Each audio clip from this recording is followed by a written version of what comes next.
اكتر سؤال بيتسالني هو ايه انضف طقم حلل جرانيت في مصر. النهارده انا جايب لكم انضف طقم حلل جرانيت في مصر، وهنعرف كمان السبب. بس تعالوا قبل ما نعرف تشكيل الطقم ده ايه. التشكيل ده عباره عن 1 2 3 4 حلل، زائد ان معاه صينيه فرن بيد وبيركب عليها الغطاء الحله 24، وكمان معاه جريل مضلع مقاس 28. الطقم ده يا جماعه كوري 100%.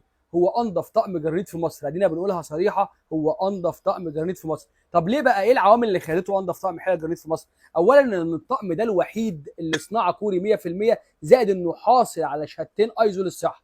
يعني اي طقم ما فيهم اي براند بدون ذكر اسماء حاصل على شهاده واحده بس ايزو للصحه، وده حلو جدا على فكره. لكن ده بقى اضافي ان هو حاصل على شهادتين ايزو للصحه، يعني كده الطقم ده صحي جدا وحلو جدا. زائد كمان ان وزنه خفيف قوي، يعني دي حاجه مناسبه قوي لاي عروسه. طب ليه بقى وزنه خفيف حلو قوي؟ لان هو الكوري معروف بوزنه الخفيف.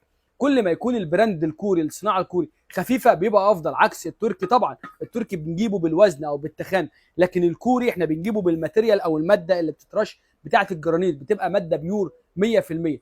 زائد بقى ان الطقم ده مصرح عليه ان هو بيخش غساله الاطباق. طب وده معناه ايه يا رؤوف؟ لو انت مش هتجيبي غساله الاطباق، لا ده مهم جدا، لانه لما بيخش غساله اطباق معنى كده ان هو بيستحمل اعلى درجه حراره، فبالتالي هو عمره الافتراضي طويل جدا. يعني الطقم ده معاك هيعيش عمر حلو قوي، يعني بعيدا عن كل البراندات التانية او كل الانواع التانية.